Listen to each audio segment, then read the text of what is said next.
various kinds of mental health needs would be best addressed with the motivational interviewing communication skills, because it engages the client in a real dialogue with a genuine listener who is empathic and empathizes with the person. And again, that brings us to Carl Rogers' reflective listening, which reflective listening is inherently empathic. And what empathy does is really conveying to the individual that, I hear you, I understand why you would feel that way, whatever it may be. Empathy is not sympathy, like I feel sorry or I feel bad that this is happening to you. It's not advocacy, what could I do to, get resources for you, etc. It is conveying the understanding and listening in a way to understand what this is about for the person and conveying that understanding back to them. And from that point of view, it's validating. It provides a safe, comfortable place for the person to continue to talk to you. And I can't imagine that any kind of a mental health issue would not be best addressed in a communication environment such as that one. All right, to begin with, motivational interviewing is a way of being with people that differs from our traditional client-patient, provider relationships. There are a number of key communication skills that one must know to practice motivational interviewing. They're referred to as OARS. 4 of them are referred to as OARS. One is open questions. Open questions provide a lot of space for the client to give their answer and an opportunity for the practitioner to follow. So an open question might be, what would you like to talk about today? And a closed question might be, and whereas a closed question really gives the person a very limited space to move around, a closed question might be, did you go to group therapy this week? The client says yes or no. There's no expansion. There's no need for expansion. There's no eliciting of expansion. Whereas the other question, what would you like to talk about, would bring the person into the present and, whatever's happening, going on in their life, what's most important to them, and begins to become a collaborative process. That could be followed for a little bit, which provides some degree of engagement and finding out where that person is today. So throughout discussions, open-ended questions are preferred, even in the middle of conversation, rather than saying, well, what did your mother say after you told her that? Which is very specific. One might say, tell me more about that. And the client could go all around that area of what they were talking about and give you more information. Now, in psychiatric work and healthcare work and mental health work, it's often very important to ask very specific questions. So we're not saying we could never do that. But wherever it's possible to have an open question or to open a specific question up a little bit more, one wants to try to achieve that. And then the second OR is affirming. Affirming is very important. Affirming is where we listen for and respond to the strengths of the person, the resilience of the person, their efforts. One example I always give is the failure scenario. Client comes in and says, I've been working on this for 15 years now, and I've tried this, and I did that for 3 months, and I did that for 1 month, and that for a week, and, see, I can't do this. Where a reflective response can reframe that to, what I'm hearing is that this is very important to you. You've been working on this for 15 years now, and you've tried a number of different ways to address it, that some of them worked for a little while and then stopped working and others didn't. And, I can hear that you're sounding very discouraged. But it seems that you haven't found the way that works for you. So within this, we have accomplished 2 things. And I've used this quite a lot in training and practice. And people actually turn around from feeling like failures to saying, I have really paid a lot of attention to this. It's all I think about, talk about. I really have tried to change it, but I haven't done. And then it frames the work for what we're going to do. We need to find the way that works for you. That's our job here, together. Okay, so that would be affirming. And affirming has a lot of different applications. It's just important to be listening for what people are saying. One might just say, I really commend you for living with this problem for so long. It's just for the resilience of the individual. Okay, when providing affirmations, it's important to be aware that there are two types of ways that we could affirm people. When we want to compliment them or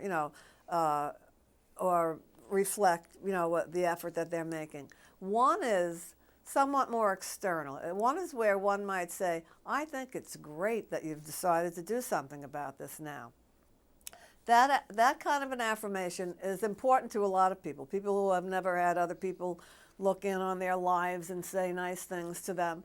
But I think that many times we rely on that external kind of affirmation more than we use the empowering one. And I think it's important that we be aware of that when we use both. An empowering confirmation would be, you're really getting serious about this now. You're going to do something. Okay, which really empowers the person rather than me thinking it's a good idea. It has more of an empowering effect. And many different kinds of affirmation can be done in both of those ways. And I think we just want to bring to our awareness, that we don't want to get stuck with that external one all the time. Okay, the third letter in OARS is R, which stands for reflective listening. And reflective listening really is a very important element of motivational interviewing. It is the primary response that we give to what the client offers us. A good practitioner is doing more reflections than questions and more complex reflections than simple ones. A reflection is following and listening along to the client's ideas, feelings, perceptions, and making every effort to convey that the practitioner understands what the client is saying, feeling, thinking. Not agreeing with it, but understanding it with neutrality. I've seen reflective listening go within 8 minutes from a cognitive presentation of a problem, which might be, my wife wants to go to school and I don't think she needs to, she has enough to do already, to reflecting and reflecting, and 7 minutes later the same person is saying, she might go back to school and not want no family no more. She might not want to be with me anymore. All right. So now we've gone in 7 minutes from a cognitive presentation of a problem, I don't think my wife should go to school, she has enough to do, to fear of abandonment, which could take months in some therapies. And I'm not saying that this is a magic bullet in any case, but I've seen it happen in training seminars where people are practicing with each other and they actually get to places around their change issue that they hadn't touched before. And here's where we could spend a lot of time on an issue that's not really the issue. We said, well, let me give some advice here. Maybe the woman could go part-time to school. Let's start working on this presenting problem, which is not the problem at all. So I think one of the things that happens is that we call what is called the premature focus trap, is that we sort of tend to focus in too quickly in areas either that the client really doesn't want to talk about or that are really not the issue. This is one thing that I learned as a clinician when I learned motivational interviewing, that I needed to learn far more about what the issues were before I started giving advice. So that following and staying with the client becomes invaluable to moving there. Now, another very potent thing about reflective listening is that as long as the client is responding to me, listening, considering as to whether or not I say is what they really meant, we have nowhere else to go but further into this. Because, and another thing that makes it expedient is that we're not going to be talking about what hat my mother wore on Sunday to the wedding and what her boyfriend said to my sister. And, we're really staying with you, your reflections that follow. So you, so you're thinking, so you'd rather go here and you'd rather not. You didn't like the way your mother looked at the wedding. You think she should have worn something different. But we're always staying with the person in an empathic way, and we don't really leave them unless they push us away, or they move us away, or they move away, which would be then we're picking up some form of an energy where the person doesn't want to talk about that anymore. Say the man who says, she might not want no family. He might say yes. So I might reflect, so it seems that it's not really her going to school that's bothering you, but the fact that she might not want to be with the family or you anymore. Say the client says, yes, that's right, but then they don't want to talk about that anymore. So a good practitioner would know that. Now, say this client jumps back to going to school. She's smart enough already, he says. So now this client is no longer wants to talk about the abandonment. He went back to the cognitive part. And the provider needs to be intuitive enough to say, what else? So what else is there? To get away from that and not keep pushing in that area. Once you keep pushing where the client doesn't want to go, now you're not together anymore. Now the client's going in one direction, you're going in another. You're going to keep talking about the abandonment, the client left you, and the session is over. Okay, you want to rejoin. You rejoin, the client went back to the cognitive piece, the provider's going to go back to the cognitive piece, and let's look at that, where we can go with that. Okay, so reflective listening is an amazing process. I can't say enough about it. I think that out of all there is in motivational interviewing, to me, it's probably one of the most potent interventions, the most potent element is reflective listening in motivational interviewing. But the rest of it really rounds it out and brings it into a whole communication style that encompasses it in a very comfortable form. So it's certainly, they go together beautifully. Okay, S, which stands for summarizing, is where the practitioner now becomes more directive. Summarizing can be used in a number of different ways. For one thing, the methodology of motivational interviewing, one always summarizes the session. One would not finish off talking to someone and say, okay, so I'll see you next Tuesday. And before we end, the practitioner is going to do a collaborative summary by saying something like, it's almost time for us to end now. I'd like to go over what we covered here today. Let me know if I got anything wrong or if I left anything out. And here's where summaries become directive. If there was any change talk in that session, I'm putting it in the summary. So you were saying that your children saw you hit your wife and that really disturbed you, and the police said that if you hit her again, you could go to jail, and even though it concerns you that she wants to go back to school, it seems that a deeper concern that you have is that she might go back to school and not want a family any longer. She might not want to be with you anymore, and you really care about her. That would be a terrible loss in your life. And so now I'm going to pick up what I felt out of that session is very relevant and important, particularly if we have a change plan involved, and next week, you're going to really pay attention to anything that angers you and go outside for 10 minutes if that happens, and whatever is really pertinent. And then we would end, did I get it all? Did I get it right? Is there anything I left out? So that the client also has the opportunity to say, well, when I told you about my wife, I didn't say that, or you got this a little wrong. Or what I thought was more important was not that the police said it, but that my wife called them, and then you're going to reflect anything new the client offers you, so that there is a summary for both people.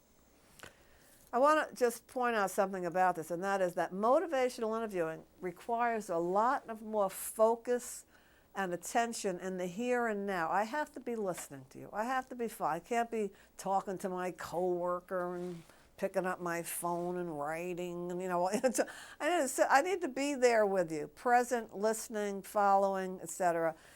And then once I do my summary, though, once we're done, and you've had the opportunity, I've reflected everything you said, you've had all the chances to correct me, tell me more, and in the end we summarize together, it's done, it's over.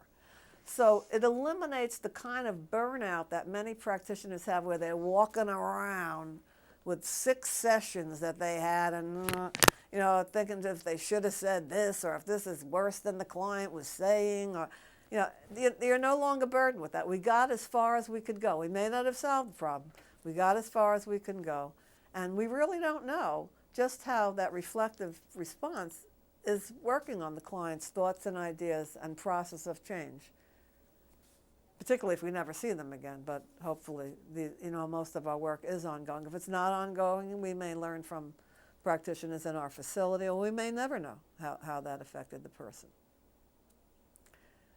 Okay. Now, the other way to use summaries are called interim summaries. These are not at the end of the session. These are used for different strategic areas. Say you have a person who, like me, talks and talks and talks and talks and talks, and you're not going to be able to reflect all of those things if you let that person keep going. So an interim summary, one might say something like, I want to stop you right here because I don't want to skip over what you're saying. You've said 3 different things, and I'd like to go over each of one of them. Okay, so that's one way to use a summary, to slow down the process. Another way is if you're not sure where to go next. You're not sure, is this client really done talking about the abandonment, or is there more here? So you might do an interim summary and say, I want to stop here for a minute. I'd just like to go over what we've said so far to make sure I got it right. And you'd go over what you've said, and then you might say, is there more you'd like to say about this? Or is there another part of this you'd like to talk about? So it could help you change direction. And if you're really confused and lost, an interim summary can really help you just pull it together